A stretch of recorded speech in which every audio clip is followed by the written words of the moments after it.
그렇다면 왜 그는 평화가 아닌 검을 주겠다고 말씀하시면서 가족과의 불화를 오히려 조장하고 있는 걸까요?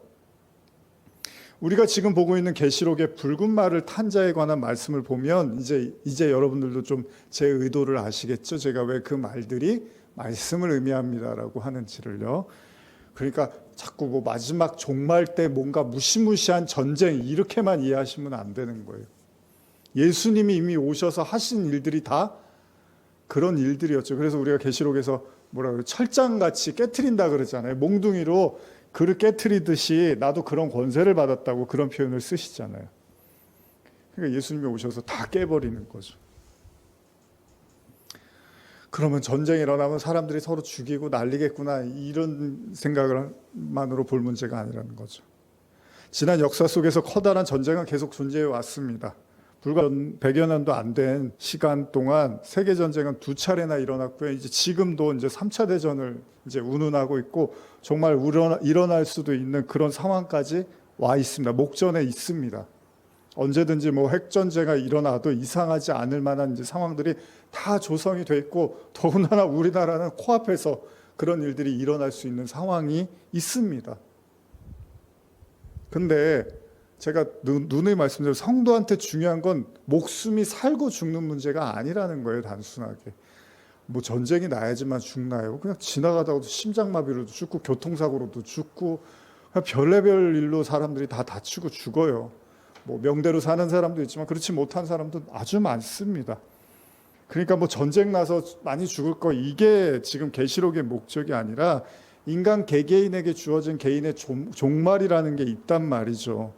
거대하고 대단한 세계전쟁이 아니더라도요. 구약 초기에 쓰여진 욥기에는 이미 욥을 통해서 인간이 경험할 수 있는 감당하기 힘든 그런 시련과 환난이 성경에는 계속 존재해 왔고 그렇게 저자들은 말씀을 기록해 왔습니다. 그리고 그들이 어떻게 했죠? 여러분, 욥은 그게 전쟁이 아니고 뭡니까? 갑자기 하루아침에 재산을 다 잃어버리고 종도 잃어버리고 가족도 죽어버렸어요. 이게 전쟁보다 더한 거죠. 전쟁 났다고 꼭 그런 게 아니잖아요. 어떤 사람들은 전쟁 나서 망하지만 어떤 사람은 잘 피해가기도 한단 말이에요. 근데 욥은 그냥 완전히 가루가 돼버렸어요. 콩가루 정말 하루아침에. 이런 전쟁. 근데 그 일이 왜 일어났죠? 제가 늘 말씀드리지만 하나님의 뜻에 의해서 그 마귀의 시험을 하나님이 허락하셨어요. 하나님의 의중이 담겨 있단 말이에요. 그 전쟁을 욥이 치른 거란 말이죠. 근데 왜? 이유 없이요? 아니란 말이죠.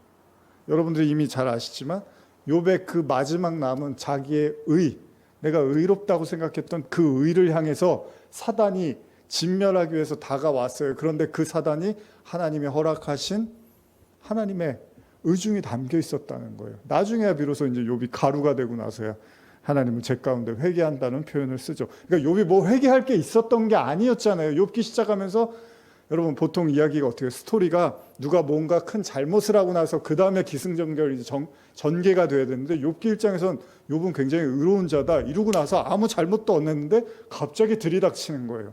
재앙이. 그렇잖아요. 그랬는데 나중에 욥이 그럼 그런 이야기는 어떻게 끝나야 돼요? 그래, 넌 잘못한 것도 없는데 참 수고 많았구나 이렇게 해야 되잖아요, 하나님이. 근데 마지막에 욥이 뭐라 그래요? 제가 잘못했습니다. 회개하겠습니다. 이런 말을 해요. 그러니까 눈에 보이지 않는 욥조차 인지하지 못하고 있었던 어떤 무언가를 하나님은 박살내고 없애고 새롭게 하기 위해서 그 전쟁을 허락하신 거라는 거죠. 이 전쟁이 무서운 거죠, 여러분.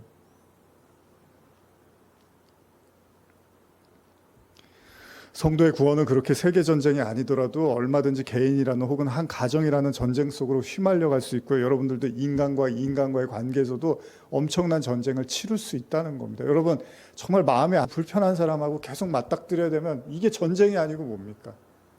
다 그런 거 아닙니까? 인간관계가. 뭐 일도 그렇고 사람도 그렇고. 그러니까 우리도 알게 모르게 수많은 영적 전쟁에 우리는 노출이 돼 있는 겁니다. 아브라함이 자신의 여종과 낳은 이스마엘을 버리기 위해서 어땠죠? 자신의 아내 사라와 수많은 사투를 벌였을 거예요. 이스마엘이 이제 하나님이 내쫓으라고 했을 때 얼마나 괴로웠겠습니까? 전쟁이라는 건 꼭 외부만의 전쟁이 아니라는 거예요. 그러니까 계속 말씀드리면 계시록 보면서 자꾸 그런 것만 생각하면 안 된다는 거예요. 나중에 언젠가 2000년 전에 쓰여졌는데 그 2000년 후에 일어날 어떤 하나의 사건만을 위해서 계시록이 쓰여졌다는 그런 생각을 하는 건 계시록을 제대로 보고 있는 게 아니라는 겁니다. 꼭 총칼을 들지 않아도요, 인류는 다양한 형태의 전쟁을 치르고 있고요. 오늘날처럼 돈이 모든 걸 지배하는 세상에서는요, 돈을 통해서도 충분히 전쟁을 할 수 있습니다. 돈이 있는 사람들이 돈을 벌잖아요. 돈 없는 사람은 또 돈을 잃어요. 그런 상황에서. 그래서 뭐 부익부, 빈익빈 이런 말이 나오는 거잖아요. 가진 자들이 더 갖게 되고 없는 사람은 더 없게 되는 이런 사회들이 어쨌든 간에 우리가 살아가고 있고 그런 불만들을 가지고 있단 말이죠, 사람들은. 자원을 통해서도 전쟁이 일어나고 있고 수많은 전쟁이 우리 눈앞에서 벌어지고 있습니다. 총칼을 든 전쟁만이 전쟁이 아니라는 거예요. 그런 전쟁의 근원을 찾아가다 보면 사실 진짜 전쟁은 그 전쟁을 일으키고자 하는 시점이 바로 어디서 시작되는 거죠? 여러분, 전쟁이 어디서 시작되죠? 왜 전쟁하죠? 내 마음에서 시작되는 거잖아요. 지금 뭐 나라들이 전쟁 일으키는데 그거 어디서 시작된 거예요? 몇몇 사람들의 마음에서 그렇게 전쟁하기로 결정을 한 거잖아요. 그들이 마지막 최종 결정을 한 거잖아요. 전쟁하기로. 결국 인간 내면에서 시작되는 거예요. 모든 전쟁은. 그래서 제가 그 계시록 9장 이제 준비하면서 갑자기 무저갱에서 그 나팔, 7 나팔에 대한 이제 이야기 나올 때 무저갱이 열리면서 거기서 황충 같은 연기가 올라오고 황충 같은 메뚜기 같은 게 와갖고 막 정갈같이 사람을 쏘고 죽이려고 하고 이런 얘기들이 나오는데 결국 인간의 그 강팍한, 그럼에도 불구하고 회개하지 않는 인간의 마음이 사실 인간의 마음, 성경은 우리 마음, 우리 영혼에 대한 이야기를 하고 있는 거죠. 예수님은 마태복음 10장 35절에서 나는 아들을 그 아버지와 맞서게 하고 딸을 그 어머니와 맞서게 하고 며느리를 그 시어머니와 맞서게 하려고 왔다. 이렇게 말씀하십니다. 뭐 싸우라는 얘기인지 싸우지 말라는 얘기인지, 그렇죠? 이거 어떻게 해석하실 겁니까, 여러분들? 이거 싸우라는 얘기인가요? 싸우지 말라는 얘기인가요? 예수님은 왜 가족들이 서로 불화하기를 원했을까요? 이 말씀의 다음 구절이 더 가관이죠. 바로 원수가 집안에 있는 식구들이라고 까지 말을 하는 거예요. 물론 이제 여기에 대한 해석이 있습니다.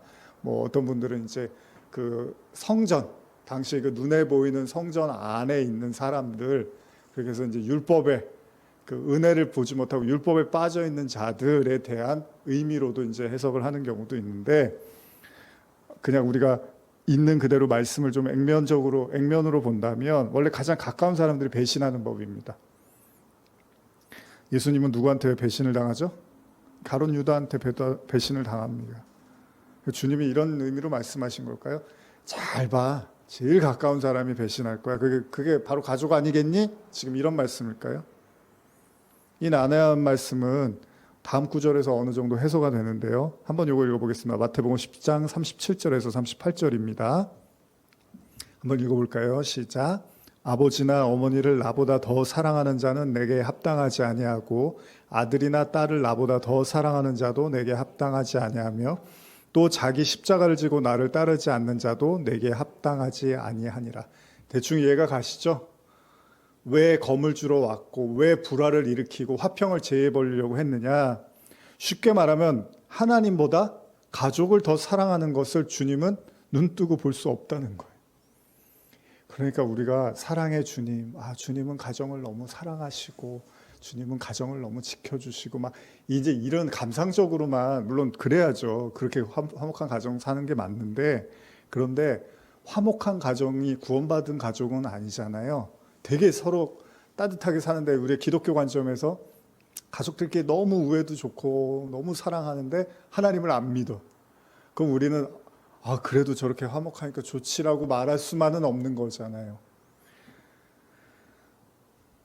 사실 이 말씀이 이해가지 않으실 수도 있겠지만 사랑의 근원이신 하나님께서 자신보다 가족을 더 사랑하지 말라라는 말이 좀 너무, 하나님이 좀 너무 속이 좁으신 거 아니야? 이런 생각이 들 수 있잖아요. 만약 그렇다면 우리가 그걸 어떻게 구분하고 판단할 수 있겠습니까? 예수님의 위대한 가르침이 사랑이고 그래서 나온 율법의 총합이 이웃사랑인데 하나님보다 가족을 사랑하지 말아라? 물론 어떤 사람들은 이런 식으로 이해할 수 있습니다. 믿지 않는 가족이 신앙을 반대해도 그렇다고 해서 신앙을 포기해서는 안 되잖아요. 가족 때문에 하나님 믿는 걸 포기해서는 안 되는 거잖아요. 그러니까 그런 의미일까요, 예수님이 지금? 중요한 건 예수님이 지금 말씀하시는 곳이 어디죠? 이스라엘이잖아요. 그러니까 주님을 안 믿는 사람들, 그러니까 하나님을 모르는 사람들이 있더라도 너희들이 가족들이 반대해도 너희가 열심히 믿어야 돼.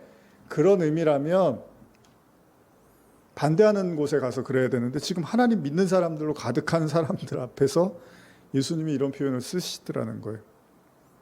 가족 모두 하나님을 다 잘 섬겼을 거 아니에요, 유대인들은. 근데 그들에게 가족이 원수라고 이야기를 하신 거라는 거죠.